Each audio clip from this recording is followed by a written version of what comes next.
A'udzu billahi minasyaitonir rajim. Bismillahirrahmanirrahim. Alif lam ra. Tilka ayatul kitabil hakim. Alif lam ra itulah ayat-ayat kitab Al-Qur'an yang penuh hikmah. Lafadz arti Alif lam ra pada keterangan tentang Mafatihus Suwar pada jilid pertama, Allah menerangkan bahwa ayat-ayat yang dibaca ini adalah ayat-ayat yang tinggi nilainya, tersusun rapi lagi kokoh, baik lafadz maupun maknanya, berisi petunjuk bagi orang-orang yang mengikutinya. Dari ayat-ayat ini tersusun surat-surat itu dan disusun Al-Qur'an. Dan firman Allah lainnya, Allah menjelaskan sifat Al-Qur'an. Alif lam ra, kitabun uhkimat ayatuhu summa fussilat min ladun hakimin khabir. Alif lam ra inilah kitab yang ayat-ayatnya disusun dengan rapi, kemudian dijelaskan secara terperinci, yang diturunkan dari sisi Allah yang maha bijaksana, maha teliti. Surat Hud ayat 1.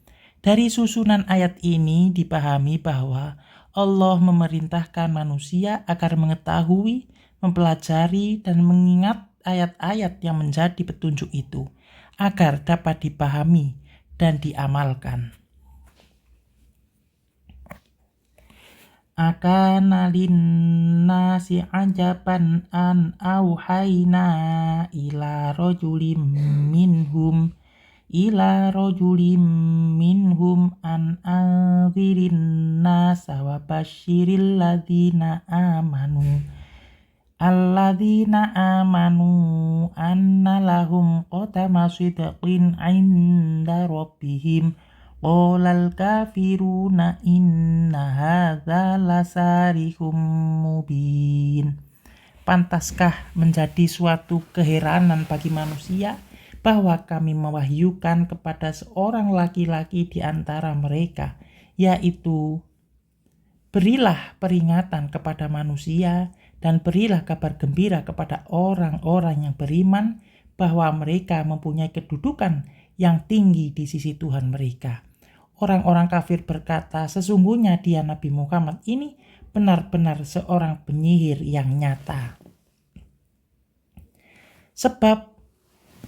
Sabab nuzul, Ibnu Abbas menyatakan bahwa ketika Allah mengutus Muhammad sebagai Rasul, orang-orang kafir mengingkarinya dengan mengatakan, Allah jauh lebih mulia dari mengangkat manusia menjadi Rasulnya seperti Muhammad, maka turunlah ayat ini. Orang kafir Mekah khususnya dan semua orang kafir pada umumnya heran dan tercengang. Mengapa wahyu itu diturunkan kepada seorang manusia biasa seperti Muhammad? Bahkan kepada seorang yatim, tidak kepada seorang terpandang di antara mereka. Allah menegaskan dengan ayat ini bahwa keheranan mereka itulah yang mengherankan. Mengapa mereka harus tercengang bahwa Allah telah menurunkan Al-Quran kepada manusia biasa mengenai siapa yang pantas dan yang sanggup menyampaikan agama Allah kepada seluruh manusia? Hanyalah Allah sendirilah yang paling mengetahui. Kekayaan, kekuatan, kedudukan, dan kepandaian semata belum tentu dapat dijadikan alasan untuk mengangkat seseorang menjadi nabi dan rasul. Sesungguhnya sikap mereka seperti ini terhadap rasul yang diutus Allah terdapat pula pada manusia-manusia yang terdahulu, kepada para rasul yang telah diutus kepada manusia, sebagaimana tersebut dalam firman Allah, awa ajibtum an ja'akum dzikrum mir rabbikum ala rajulim minkum liyunzirakum walitattaqu wa la'allakum turhamun. Dan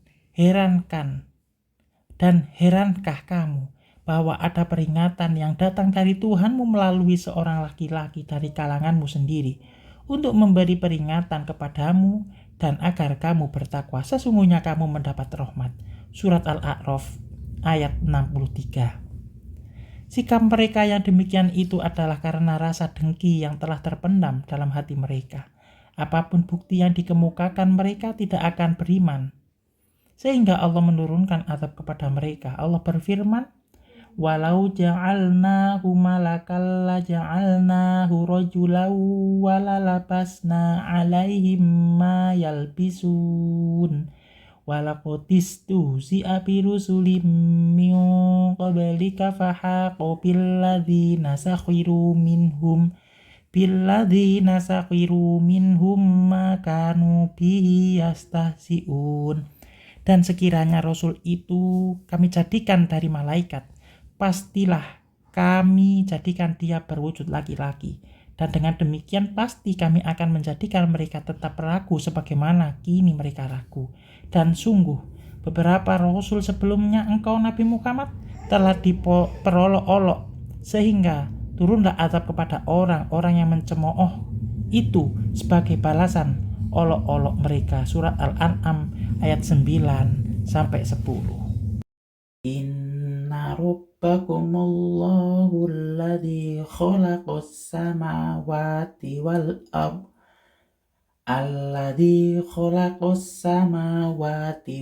ardh fi sittati ayyamin tsumma stawa 'alal 'arsyi yudabbirul amr ma min syafi'in illa min ba'di idnih dzalikumullahu rabbukum fa'buduh afala tadzakkarun.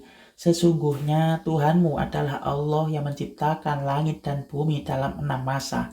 Kemudian dia bersemayam di atas arsy atau seraya mengatur segala urusan. Tidak ada seorang pun pemberi syafaat kecuali setelah mendapat izinnya. Itulah Allah Tuhanmu, maka sembahlah dia. Apakah kamu tidak mengambil pelajaran? Pada ayat ini Allah menerangkan bahwa tiadalah yang mengatur perjalanan planet dan benda-benda angkasa lainnya, sehingga satu sama lain tidak saling berbenturan. Dia pula yang menciptakan bumi dan segala isi yang terkandung di dalamnya.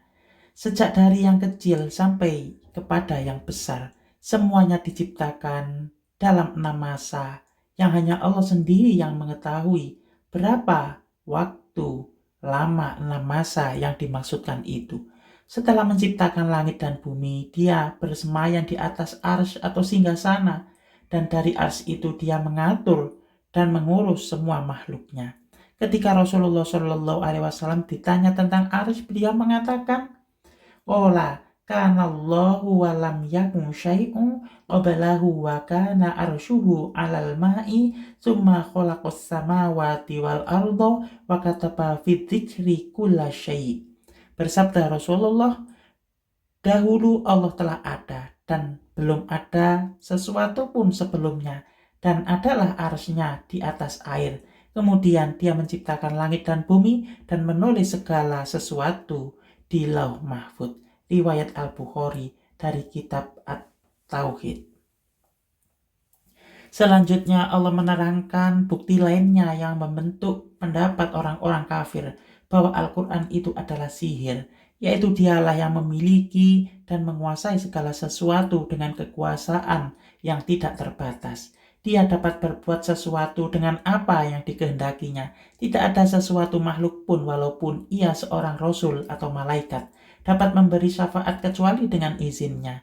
Yang dimaksud dengan syafaat di sini ialah pertolongan para malaikat, nabi, dan orang-orang saleh kepada manusia pada hari kiamat untuk mendapatkan keringanan atau kebebasan dari azab Allah jika Allah memerintahkan atau mengizinkannya. Ayat ini membantah dakwah orang-orang kafir bahwa berhala yang mereka sembah selain Allah dapat memberi syafaat kepada mereka di hari kiamat. Hal ini ditegaskan oleh firman Allah, "Wa kam mim malakin fis samawati la tuni syafa'atuhum syai'an illa min ba'di ay ya'zanallahu liman yasha'u wa yarda." Dan betapa banyak malaikat di langit Syafaat pertolongan mereka sedikit pun tidak berguna kecuali apabila Allah telah mengizinkan, dan hanya bagi siapa yang Dia kehendaki dan Dia ridhoi. Surat An-Najm ayat 26. Syafaat yang paling dirasakan manfaatnya oleh seseorang hamba ialah syafaat yang diberikan oleh Nabi Muhammad SAW kepada seseorang yang hati dan jiwanya mengakui keesaan Allah. Abu Hurairah menanyakan hal tersebut kepada Rasulullah SAW, lalu Rasulullah menjawab, As'adun nasi bisyafaati yaumal qiyamati man qala la ilaha illallah khalisum min qalbihi wa nafsih. Manusia yang paling berbahagia dengan syafaatku pada hari kiamat ialah orang-orang yang mengucapkan la ilaha illallah yang timbul dari hati dan jiwa yang bersih. Riwayat Al-Bukhari dari Abu Hurairah. Allah menegaskan kepada orang-orang kafir, apakah mereka tidak ingin dan tidak memperhatikan dalil-dalil dan bukti-bukti yang nyata ini, bahwa yang menciptakan alam ini adalah Allah sendiri. Dia yang mengatur segala sesuatu dari atas arsy-Nya, dan Dia yang memberi syafaat kepada orang yang dikehendakinya. Itulah Tuhan yang wajib disembah. Tidak ada Tuhan yang lain selain Dia. Janganlah mempersekutukannya dengan sesuatu pun, baik dalam penciptaan langit dan bumi maupun dalam penyembahannya. Walaupun orang-orang jahiliyah mengakui bahwa Allah sendirilah yang menciptakan alam ini, tidak bersekutu dengan siapapun, tetapi mereka mempersekutukan Allah dengan yang lain dalam menyembahnya. Mereka menyembah berhala di samping menyembah Allah. Ilaihi marji'ukum jami'a wa'dallahi haqqo innahu yabta'ul khalqa thumma yu'ituhu liyajziyal ladzina amanu wa 'amilus sholihati bil qist walladzina kafaru lahum syarabun min hamimin wa 'adzabun alimum bima kanu yakfurun. Hanya kepadanya kamu semua akan kembali. Itu merupakan janji Allah yang benar dan pasti. Sesungguhnya Dialah yang memulai penciptaan makhluk, kemudian mengembalikannya, menghidupkannya lagi agar Dia memberi balasan dengan adil kepada orang-orang yang beriman dan beramal saleh. Adapun untuk orang-orang yang kufur, untuk mereka disediakan minuman dari air yang mendidih dan azab yang sangat pedih karena mereka selalu kufur. Hanya kepada Allah semua manusia kembali setelah mati dan sesudah lenyap alam yang fana ini, bukan kepada sesuatu yang lain seperti sembahan-sembahan berhala yang dianggap sebagai penolong bagi orang kafir. Yang demikian itu adalah janji Allah kepada makhluknya. Dia tidak akan menyalahi janjinya sedikit pun. Sebagai bukti bahwa Allah pasti menepati janjinya, Dia telah menciptakan makhluk pertama kalinya. Menciptakan manusia oleh Allah pada pertama kalinya dapat dijadikan dalil bahwa Allah berkuasa pula untuk menciptakan makhluknya pada kedua kalinya dan membangkitkannya kembali. Mengulangi kembali penciptaan sesuatu adalah lebih mudah dan menciptakan sesuatu pertama kali. Allah berfirman, wa huwallazi yabda'ul khalqa tsumma yu'ituhu wa huwa ahwanu 'alaihi. Dan Dialah yang memulai penciptaan, kemudian mengulanginya kembali, dan itu lebih mudah baginya. Surat Ar-Rum ayat 27. Demikian kuatnya bukti yang dikemukakan Allah tentang hari kebangkitan, sehingga Dia menyatakan bahwa jika masih ada orang yang mengingkarinya, berarti ia telah lupa kepada kejadian dirinya sendiri. Allah berfirman, awalam yarol insanu anna khalaqnahu min nutfatin fa idza huwa khasimun mubin wa daraba lana mathalan wa nasiya khalqah qala may yuhyil 'idhama wa hiya ramim. Dan tidaklah manusia memperhatikan bahwa kami menciptakannya dari setetes mani. Ternyata dia menjadi musuh yang nyata, dan dia membuat perumpamaan bagi kami dan melupakan asal kejadiannya. Dia berkata, siapakah yang menghidupkan tulang belulang dan telah hancur luluh. Surat Yasin ayat 77 hingga 78. Terhadap orang-orang yang tidak mau percaya kepada adanya hari kebangkitan sekalipun telah dikemukakan dalil-dalil kepada mereka, maka Allah mengancam mereka dengan neraka jahanam sebagai dilukiskan oleh ayat berikut. Fawarabbika layahsyurannahum wasyayatinu thumma lanuhdirannahum haula jahannama jithiya. Maka demi Tuhanmu, sungguh pasti akan kami kumpulkan mereka bersama setan. Kemudian pasti akan kami datangkan mereka ke sekeliling jahanam dengan berlutut. Surat Al-Maryam ayat 68. Allah menerangkan tujuan manusia dibangkitkan sesudah matinya. Ialah untuk memberi mereka balasan dari perbuatan yang telah dikerjakannya, sesuai dengan sifat dalil dan sifat pemurah Allah. Allah tidak mengurangi sedikit pun apa yang telah mereka lakukan. Tujuan ini dijelaskan oleh firman Allah, wa nad'ul mawazinal qista liyaumil qiyamati fala tuzlamu nafsun syai'a wa in kana mithqala habatin min khardalin ataina biha wa kafa bina hasibin. Kami akan memasang timbangan yang tepat pada hari kiamat, maka tidak seorang pun dirugikan walau sedikit. Sekalipun hanya seberat biji sawi, pasti kami mendatangkannya pahala, dan cukuplah kami yang membuat perhitungan. Surat Al-Anbiya ayat 47. Allah memberikan pembalasan yang adil. Tidak seberarti Allah tidak akan melebihkan pahala yang akan diberikannya. Bahkan Dia akan melipat gandakannya, sebagaimana disebutkan dalam firman Allah. Fa'ammalladzina amanu wa 'amilus sholihati fayuwaffihim ujurahum wa yaziduhum min fadlih wa ammalladzina stankafu wastakbaru fayu'adzibuhum 'adzaban alima wala yajiduna lahum min dunillahi waliyyan wala nasira.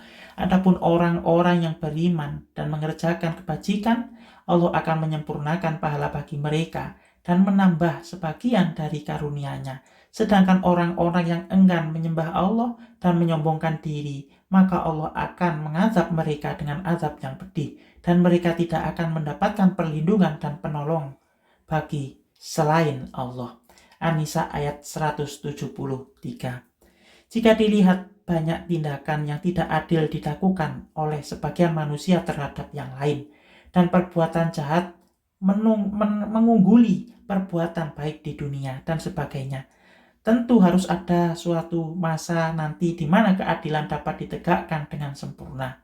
Orang kafir yang mengingkari keesaan Allah dan adanya hari kebangkitan, mereka akan mendapatkan pembalasan yang setimpal dengan kejahatan yang telah mereka lakukan. Di antaranya mereka diberi minum dengan air panas yang mendidih, yang menghancurkan usus mereka. Di samping itu mereka akan memperoleh azab yang pedih disebabkan kekafiran mereka. Wa huwallazi ja'ala asy-syamsa diya'an wal qamara nuran wa qaddarahu manazila lita'lamu 'adadas sinina wal hisab.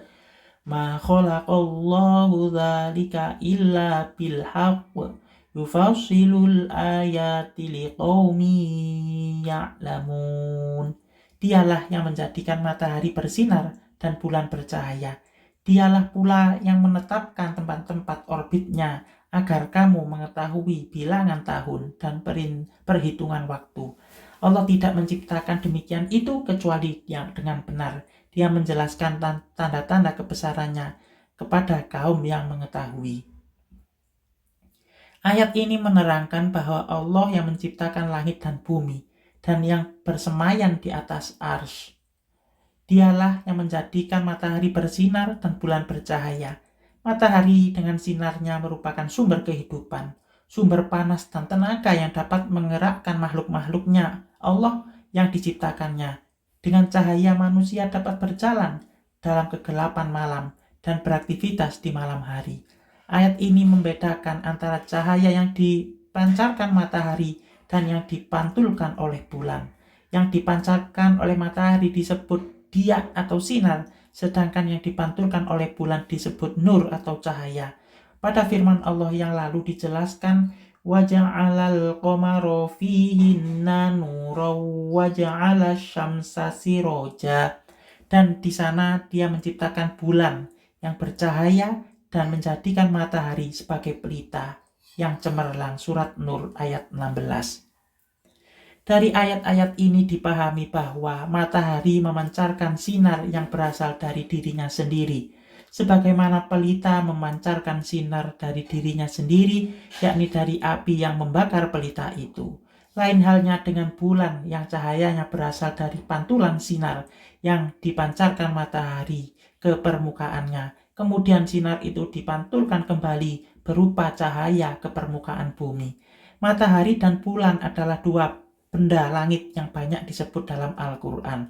Kata bulan terdapat dalam 27 ayat dan matahari disebutkan dalam 33 ayat. Seringkali kedua benda ini disebut sebagai persamaan dalam satu ayat. Sejumlah 17 ayat menyebut matahari dan bulan secara beriringan.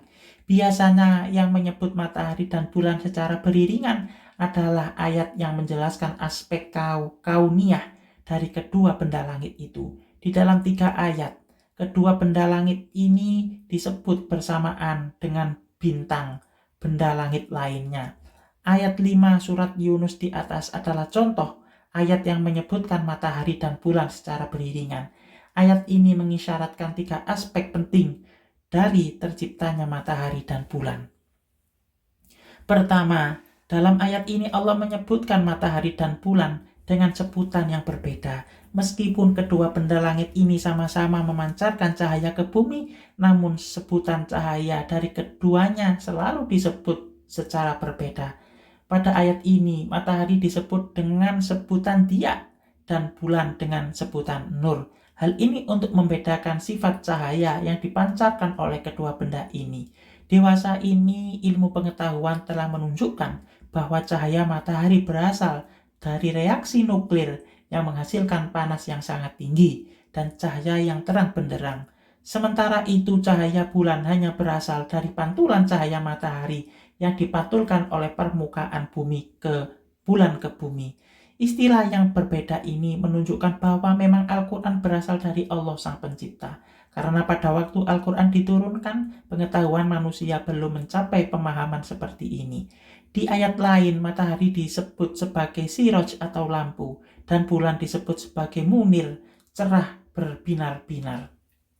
Tabarakalladzi ja'ala fis samaa'i burujan wa ja'ala fiha sirajan wa qamaran munira. Maha suci Allah yang menjadikan di langit gugusan-gugusan bintang, dan dia menjadikan padanya sinar atau siroj atau matahari dan bulan yang bercahaya. Al-Furqan ayat 61. Wa ja'alal qamara fihinna nuran wa ja'ala syamsa siroja. Dan Allah menciptakan padanya bulan sebagai cahaya dan menjadikan matahari sebagai pelita yang cemerlang. Surat Nur ayat 16. Lebih tegas lagi di ayat lain, matahari disebut sebagai siroj dan wahaj, terang membara.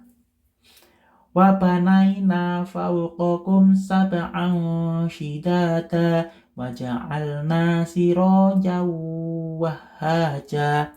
Dan kami bangun di atas kamu 7 buah langit yang kokoh, dan kami jadikan pelita yang amat terang matahari. Surat An-Naba ayat 12 hingga 13. Kedua penegasan dari Allah bahwa matahari dan bulan senantiasa berada pada garis edar tertentu.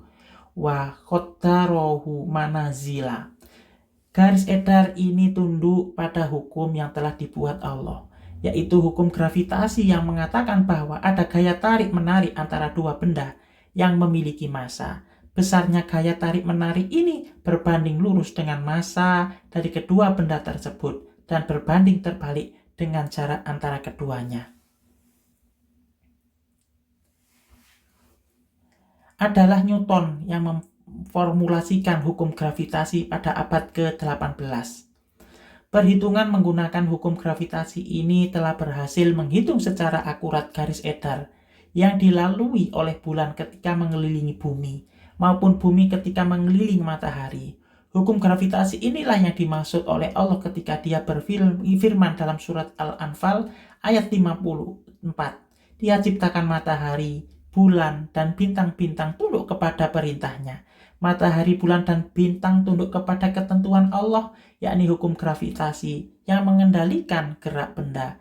Di berbagai ayat lainnya sering disebutkan bahwa Allah lah yang telah menundukkan bulan dan matahari bagi manusia. Lihat misalnya surat Ar-Ra'd ayat 2, surat Al-Ibrahim ayat 33, An-Nahl ayat 12, surat Al-Luqman ayat 23, surat Al-Fatir ayat 13, surat Az-Zumar ayat 5. Yang dimaksud adalah bahwa Allah lah yang telah menetapkan bahwa matahari dan bulan serta bintang-bintang tunduk kepada hukum gravitasi yang telah ditetapkan. Ketiga, ketentuan Allah tentang garis edar yang teratur dari bulan dan matahari dimaksudkan agar supaya manusia mengetahui perhitungan tahun dan ilmu hisab. Bisa dibayangkan seandainya bulan dan matahari tidak beredar pada garis edar yang teratur, atau dengan kata lain beredar secara acak, bagaimana kita dapat menghitung berapa lama waktu 1 tahun dan 1 bulan? Maha suci Allah yang maha pengasih dan telah menetapkan segalanya bagi kemudahan manusia. Hal ini dijelaskan pula oleh firman Allah, Tabarakalladzi ja'ala fis samaa'i burujan wa ja'ala fiha sirajan wa qamaran mubina. Tabarakalladzi ja'ala fis samaa'i burujan wa ja'ala fiha sirajan wa qamaran munira. Maha suci Allah yang menjadikan di langit gugusan bintang, dan Dia juga menjadikan padanya matahari dan bulan bersinar. Surat Al-Furqan ayat 61. Dalam hakikat dan kegunaannya terdapat perbedaan antara sinar matahari dan cahaya bulan. Sinar matahari lebih keras dari cahaya bulan. Sinar matahari itu terdiri atas 7 warna dasar, sekalipun dalam bentuk keseluruhannya kelihatan berwarna putih. Sedangkan cahaya bulan adalah lembut dan menimbulkan ketenangan bagi orang yang melihat dan merasakannya. Demikian pula kegunaannya. Sinar matahari seperti disebutkan di atas adalah sumber hidup dan kehidupan, sumber gerak, tenaga, dan energi. Sedangkan cahaya bulan adalah penyuluh di waktu malam. Tidak terhitung banyak kegunaan dan faedah sinar matahari dan cahaya bulan itu bagi makhluk Allah pada umumnya dan bagi manusia pada khususnya. Semuanya itu sebenarnya dapat dijadikan dalil tentang adanya Allah yang Maha Esa bagi orang-orang yang mau menggunakan akal dan perasaannya. Allah menerangkan bahwa Dia telah menetapkan garis edar dari bulan dan menetapkan manzilah-manzilah atau tempat-tempat bagi perjalanannya. Pada tiap malam, bulan melalui suatu manzilah, sejak dari manzilah pertama sampai manzilah terakhir memerlukan waktu antara 29 atau 30 malam atau disebut 1 bulan. Dalam sebulan itu, bulan halnya dapat dilihat selama 27 atau 28 hari, sedangkan pada malam-malam yang lain bulan tidak dapat dilihat, sebagai firman Allah, wal qamara qaddarnahu manazila hatta atakal urjunil qadim. Dan telah kami tetapkan tempat beredarnya bagi bulan, sehingga setelah ia sampai tempat peredarannya yang terakhir, kembalilah ia seperti bentuk tandan yang tua. Surat Yasin ayat 39. Maksud ayat ini ialah bulan itu pada awal bulan adalah kecil berbentuk sabit. Kemudian setelah melalui manzilah, ia bertambah besar sampai menjadi purnama. Setelah itu kembali berangsur-angsur kecil dan bertambah kecil yang kelihatan seperti tandan yang melengkung. Akhirnya menghilang dan muncul kembali pada permulaan bulan. Firman Allah, Asyamsu wal qamaru bihusban. Matahari dan bulan beredar menurut perhitungan. Surat Ar-Rahman ayat 5. Allah menciptakan bulan dan menjadikannya beredar menjalani garis edar dalam manzilah-manzilahnya agar dengan demikian Allah dengan mudah mengetahui bilangan tahun, perhitungan waktu, perhitungan bulan, penetapan hari, jam, detik, dan sebagainya. Sehingga mereka dapat membuang rencana untuk dirinya, untuk keluarganya, untuk masyarakat, untuk agamanya, serta rencana-rencana lain yang berhubungan dengan hidup dan kehidupannya sebagai anggota masyarakat dan sebagai hamba Allah. Allah berfirman, وَجَعَلْنَا اللَّيْلَ وَالنَّهَارَ آيَتَيْنِ فَمَحَوْنَا